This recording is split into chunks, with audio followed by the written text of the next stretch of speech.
Mick Cronin versus Dusty May. Who would be the better option for the Louisville men's basketball head coaching position? We'll answer that on today's episode of the Locked On Louisville podcast. Stay tuned. You are Locked On Louisville, your daily podcast on the Louisville Cardinals. Part of the Locked On Podcast Network, your team every day. Hey, what's going on, everyone? Welcome into another episode of the Locked On Louisville podcast. I'm your host, Dalton Pence. Today's episode brought to you by LinkedIn. These days, every new potential hire can feel like a high-stakes wager for your small business. That's why LinkedIn Jobs helps find the right people for your team faster and for free. Post your job for free at linkedin.com/lockedoncollege. Terms and conditions apply. As always, I want to personally thank you all for making us your first listen of the day. Just a reminder, the Locked On Louisville podcast is free on all streaming services 5 days a week. Your team every day. The majority of the Louisville men's basketball coaching search talk has been centered around three names: Scott Drew, Mick Cronin, and Dusty May.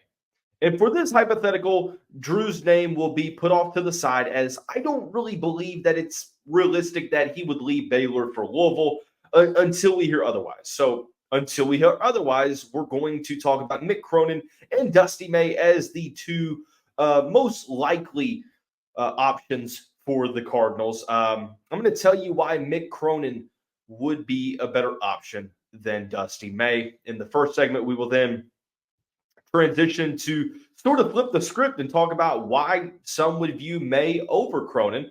And then to conclude the show, we'll expand beyond these three candidates and talk about, if not them, then who? Because this has been a very interesting coaching search. I think almost 99% of the information that we hear is pure speculation. So we talk about candidates in theory that they are a realistic opportunity or option, I should say, not opportunity, a realistic option for the program. But then again, you never know. There's been three names talked about, and they could end up being smoke screens. But for the sake of conversation, Dusty May and Mick Cronin have been the two names that have been discussed the most outside of Scott Drew, who I'm not really going to talk about as a realistic option until we hear that. I think right now it's just a ton of optimism at this point. And ultimately, I don't think he's going to come to Louisville. Stranger things have happened. I know that Louisville's going to put the full court press on him, but we'll see if he ends up leaving Waco. If that becomes the case, by all means, we'll talk about it. But for right now, it seems like Mick Cronin, Dusty May, the two names. And it's been a talking point to pair them up against each other and see who would be the better option. Personally, for me, I think Mick Cronin would be the better option in this hypothetical for a couple of different reasons. Number one, it's the overall coaching. It's the overall coaching resume and the level of experience. I understand Mick Cronin is not going to be a candidate that excites the majority of the fan base, but I don't believe Dusty May would either. I think both of them come with their respective risks, and it's getting to the point where I know that Dusty is being talked about as an up-and-comer, a mid-major coach that could really exceed at the next level. His offense is fantastic, and yet I find myself still doubting whether or not he could find a ton of success here. I had an episode last week where I broke it down. I talked about his innovative offense that resembles the European style, but I still have my issues with the lack of head coaching experience. We talk about, well, Mick Cronin seems to have maybe plateaued. Y'all, Mick Cronin is only 5 years older than Dusty May. So if we talk about Dusty as this up-and-comer, but Mick Cronin as, well, he's past his prime. He definitely can't leave Louisville to that mix. And I understand that in this scheme of time, the difference between 47 and 52 years old, I mean, it's significant, but in the way that we're talking about it, it's not, because it's not like May is 40 years old and Mick is 60. It's 47 and 52. So for Mick to have had multiple decades of Power 5 coaching experience versus Dusty May, who has not coached the Power 5 yet. He has had one season in which he's been to the NCAA tournament. This is the second season. One season he made a Final Four run, and they say, well, Dusty May's made a Final Four. The same people that say that are the same people that suggest, well, Mick Cronin's Final Four was fluky. They were 11 seed. Yeah, so was Florida Atlantic's. Both of them were flukes, in my opinion. They were flashes in the pan. Mick's is a little bit more believable because he's been to Sweet 16s before. But I do put it this way. Mick wouldn't be my top option. Wouldn't be number one, wouldn't be number two, wouldn't be number three either.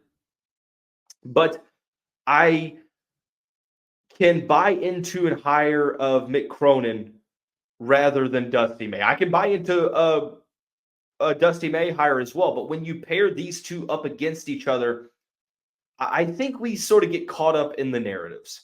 And that is that, well, Mick Cronin is not a good head coach, and Dusty May is an up-and-comer. And groupthink becomes one heck of a phenomenon when it comes to social media trends and beliefs and ideologies and thoughts, is that we sort of get on a bandwagon of thought and we don't really look at the evidence. Again, has Mick Cronin plateaued? Potentially. I mean, look, he's only been to, I think, 3 Sweet 16s in his coaching tenure, which started back in 2003. Had one, actually 4 Sweet 16s technically. Had one at Cincinnati, 3 at UCLA before this year, one included in that Final Four. So underachieved with some of the Cincinnati teams, didn't make the second weekend in his last 7 years as the head coach up in Southeast Ohio. UCLA had some struggles recruiting. Put it this way, I think whoever comes into this job with the NIL infrastructure that is in place, they will succeed pretty decently with recruiting because NIL has such a strong hold on recruiting nowadays. So I think regardless, and there are concerns with May as well. I think a lot of the same concerns for Mick can be applied to May. You talk about the lack of postseason success. Mick has more Sweet 16s. He has the Final Four as well. Well, Dusty's only been coaching for 6 years.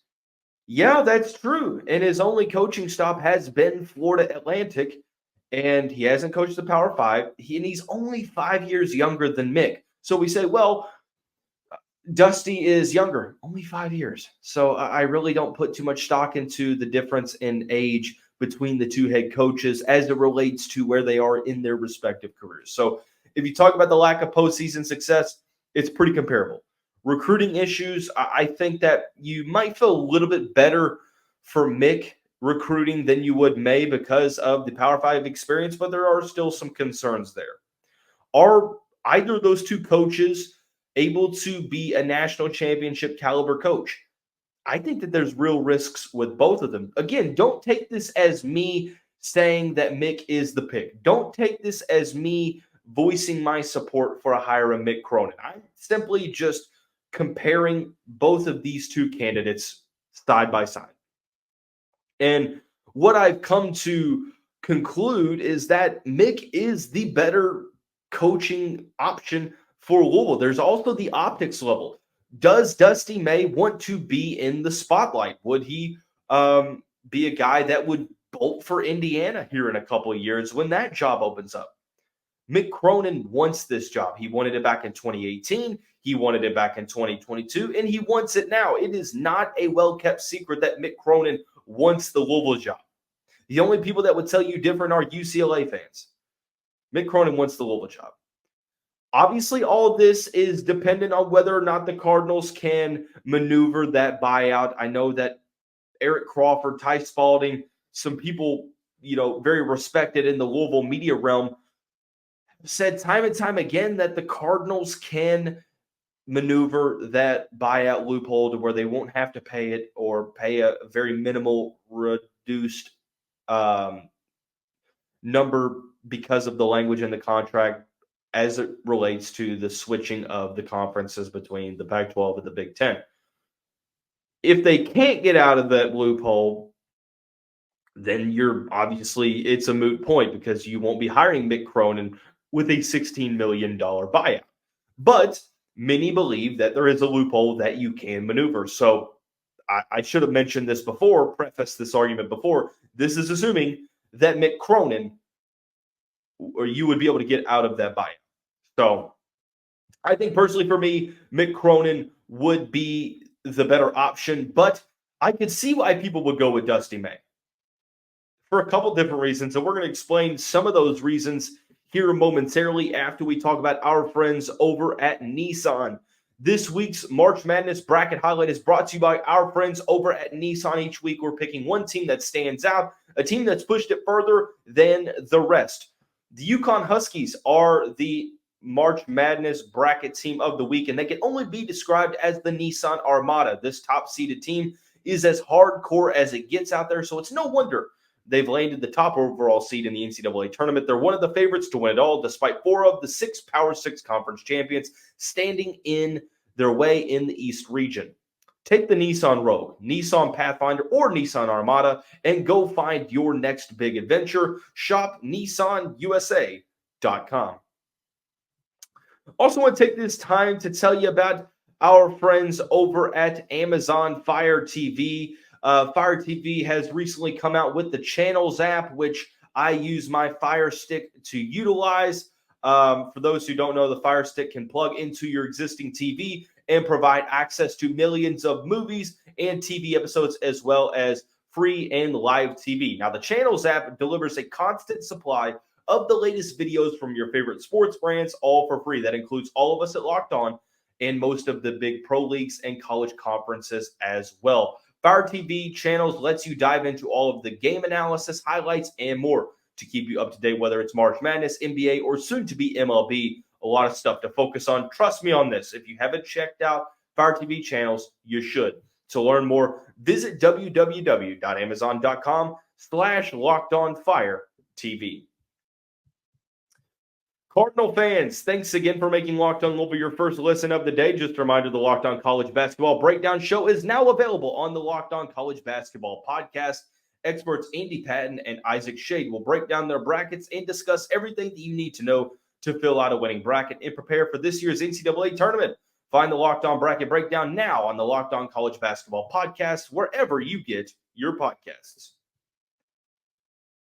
Cronin versus May, Part 2. We talk about why people would want Dusty May over Mick Cronin. And I think, I hate to say it, but, I respect the dedication and the passion of Bring Brom Home on Twitter.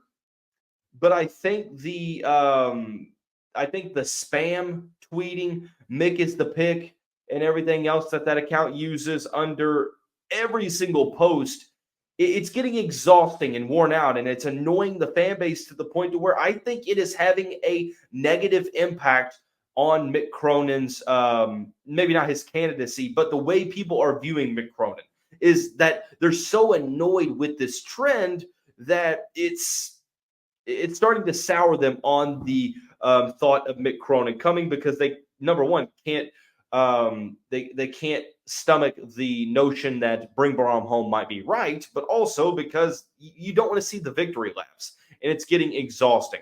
So I think that is one of the reasons, but I also think that people, like I said, are getting in this headspace that Mick Cronin is washed, he's plateauing, Dusty May is younger, and he is younger, he's 5 years younger, and that does actually mean something, because coaches really only are, in their head coaching prime from like late 40s to into their 60s, barring a couple of exceptions. So you're going for longevity, and assuming that he were to come to Louisville, and if he were to leave for Indiana, that means that your program is doing something right. But if he doesn't leave for Indiana, then obviously you have some solid years for the team. However, I think now people look at Dusty May and they think of the Final Four last year. It's like, what have you done for me recently? Mick Cronin's Final Four was a couple years ago, and I know it's just a couple years ago, but recency bias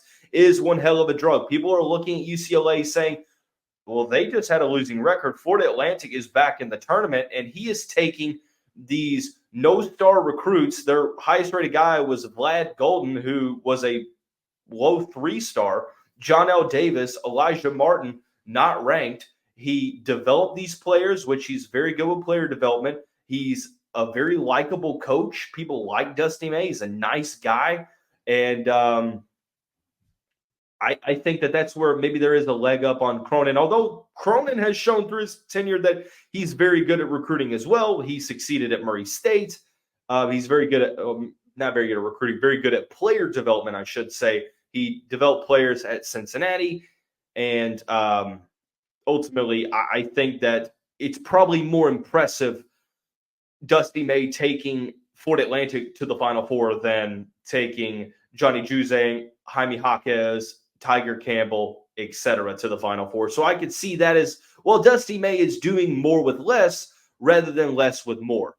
So that does make sense, and I think that is one thing that even though there are some concerns with him not having coached in the Power 5, you still do take what he's done at Florida Atlantic, which hasn't been an easy place to succeed, 4 winning seasons since the turn of the 21st century. And Dusty May has completely just not had a losing season, and he's been fantastic getting them back to the tournament. They're in the tournament again this year, and ultimately I think that he brings a more, I wouldn't say impressive resume, but impressive past year or so, right? Not to mention that is that I think that if you ask many people, they'd rather have a offensive guru than a defensive guru, where Mick Cronin is a very good defensive coach, but offensively the team is just tough to watch, as opposed to Dusty May. His team's offensively, I mean, it's a very intricate offensive system. Now, there are some concerns as to whether or not Coach Abernathy, the assistant coach, is being more of used in the X's and O's department, but May utilizes a ton of European influence, drawing a ton of inspiration from Bobby Knight, where he has a ton of motion. Players attack the space, they shoot a lot of threes, they get out in transition, and they work to get the best shots. And it's an offense that's very fun to watch. I think that it would translate over to the Power 5 ranks and succeed, even with better athletes, to where you could say that, well, Florida Atlantic's roster isn't nearly as talented as UCLA's or other Power 5 teams, and they're still competing. They're winning some of these games because of the system that is put into place. I would agree with that sentiment. So it does make it to where hiring a guy like Dusty May, if you give him Louisville's resources with NIL, with the fan base, with the recruiting, with the facilities, with the program itself, that May would be a player, or would be a coach, I should say, not a player. I think he's beyond his playing days. Would be a coach that could rise above Mick Cronin. I think that May's ceiling is higher than Cronin's. And that's where you talk about potential versus safety, is that, you know, if you're Louisville, you're going for a coach that you feel like could get you to a national championship level. And I think for Louisville fans is that they look at what May did at Florida Atlantic and they say, yeah, I'd rather take my chance with May than I would Cronin. For me, I think hiring both of them comes with a considerable amount of risk for different reasons. So it's all about which one you think can project. And those 5 years, despite not being a ton, they still do come into play here, to where, let's say in the next 5 years, Dusty May is able to get you to that second weekend of the tournament, maybe multiple times, and he's just then Mick Cronin's age. I think that the age difference here is probably not all that significant, but it does matter. So I think that what we have to stop doing is acting like Mick Cronin is 20 years older than Dusty May, because Dusty is not a young guy. He's 47 versus 52. But I think that I agree. I would feel more comfortable with a very good offensive coach than a very good defensive coach, although you still have to be good on the other end. So I think that ultimately I don't disagree with some of the sentiments that people use to push May past Cronin on the hypothetical coaching tier list. Unfortunately, Josh Hurd, I guess you could say really fortunately for Louisville, but unfortunately for the fan base, Josh Hurd is keeping things very close to chest. So we really don't know who is involved. But let's say that the three most talked about candidates, they aren't going to be the next Louisville head coach. So there's no Scott Drew. There's no Dusty May. Sorry, I forgot for a second. There's no Dusty May. There's no Scott Drew. There's no Mick Cronin. Then who? Who does Louisville turn to? And unfortunately, there is not a clear answer, and that is offering a ton of concern for Cardinal fans. So we're going to talk about some of the names that Josh Hurd could turn to. And we'll do that here momentarily after we talk about the title sponsor of the show, LinkedIn Jobs. When you're hiring for your small business, you want to find quality professionals that are right for the role. That's why you have to check out LinkedIn Jobs. LinkedIn Jobs has the tools to help find the right professionals for your team faster and for free. It's not just another job board. LinkedIn has a vast network of more than 1 billion professionals, which makes it the best place to hire. It gives you access to professionals that you can't find anywhere else. LinkedIn does all that while making the process easy and intuitive. Hiring is easy when you have that many quality candidates. So easy that, in fact, 86% of small businesses get a qualified candidate within 24 hours. So do yourself a favor. Get started now. Post your job for free at linkedin.com/lockedoncollege. That's linkedin.com/lockedoncollege to post your job for free. Terms and conditions apply. What a lot of Louisville fans are concerned about is maybe not necessarily how secretive this coaching search is. It's who are the actual candidates? Like, who has a chance and who doesn't? Because it feels like we have eliminated a handful of candidates already to where it's like, so if it's not Cronin, May, or Drew, who's it going to be? Because ultimately, I don't think it's going to be Scott Drew. And if it's not Dusty May, if he goes elsewhere to like the Michigan job or he just doesn't want to go to Louisville, then it won't be him. If Louisville can't get past Mick Cronin's buyout, then it won't be Mick Cronin. So I think that there's probably a good chance that the hire comes from that group of three. But in the instance that it doesn't, who's even an option? Because we talk about there's been multiple media members that said because of the baggage, Will Wade is not being considered. Chris Beard is not being considered.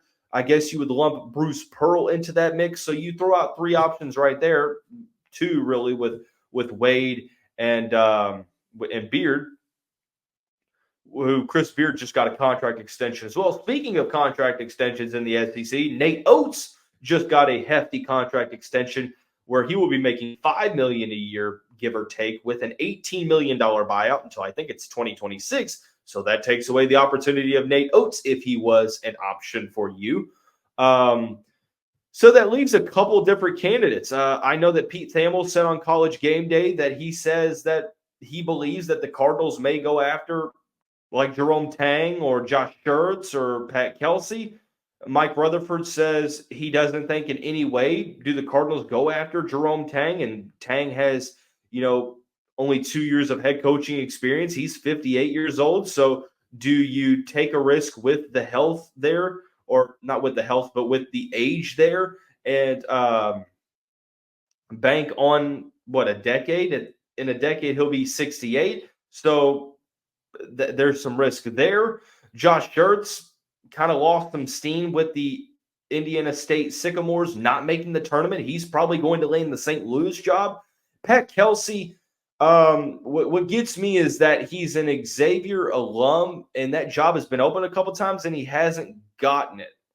And no doubt that what he's doing with the College of Charleston is impressive. I'm just not sure, going from Charleston to Louisville would be the right move for this team. So who else would there even be? And that's sort of where you get to where you're starting to wonder, I'm kind of interested here in who's going to be on the radar. People will talk about Billy Donovan and Jay Wright. Look, I think that those are pipe dreams. I think that theoretically, if Billy Donovan were to ever to come back to college, the Rick Pitino protege, I think Louisville and Kentucky would make sense, although I'm not so sure that he's going to come back to college. And even if he did, he hasn't coached in almost 2 decades at the college ranks, but I think he is a pipe dream. I think that those holding out for the mystery candidate being like, I don't know, Jay Wright, he left college basketball and retired for a reason. He hasn't been in the coaching ranks for a couple of years, so you wonder whether or not he would even entertain the offer. I think that he's going to help Hurd make the hire in terms of picking the right candidate, but I don't think he's going to be a candidate. So you're continually marking guys off the list, or hypothetically, so to speak. Nico Medved from Colorado State, who coached at Furman, Drake, and now Colorado State. There's Wes Miller from Cincinnati. Some other coaches out there as well. Richard Pitino. Pretty uninspiring hires, if I must say, that if you're down that far on the list and you have to take a gamble on either of those three coaches, that's not going to bring the fan base together. And you're risking a lot for this Louisville job. So who do you turn to is the main thing. And part of me thinks that it's going to be the main three of Scott Drew, Dusty May, and Mick Cronin. But if it's not, there's part of me that thinks that we're all speculating at this point that it's all smoke screens. And we sort of overlooked that is maybe Josh Hurd, and I'm not a huge conspiracy theorist, but maybe Josh Hurd is using a smoke screen. Maybe he has his second option already, and we just don't know about it. And it's a name that we're not talking about. Who would that even be? Who could even fit into that category? It would make sense. You look at guys like Shaka Smart at Marquette. Would he leave his home area to come to Louisville? Possibly, probably not, I would say. But he's been a name that's been talked about. Brad Underwood from Illinois has you could definitely have worse options than Brad Underwood. He's had some solid success here and there, but I think that you're kind of on the outside looking in there. I'm at a loss. Eric Musselman is another coach, but there's been talks about him and the Arkansas brass, maybe not necessarily on the greatest of terms. He handpicked his team this year, and it just didn't work. Arkansas wasn't good. It seems like Arkansas fans are sort of torn on whether they want him or not, or they want him back in Fayetteville or not. But people are tired of the antics as well. And I forgot to mention that is another reason why I think people don't like Mick as much, is because there's been some press conferences to where he has talked down on opposing players, to where, the temper tantrums, people believe it's just frankly annoying. So I'm interested to hear some other names that you all could think of that realistically would consider Louisville, that would make sense for Josh Hurd to go after. Because if you play the process of elimination, which has been played a lot over the past week or so, it's a very, very short list. So I want to hear who you all think. But that's going to wrap up today's episode of the show. Everyone have a great day. We'll see you right back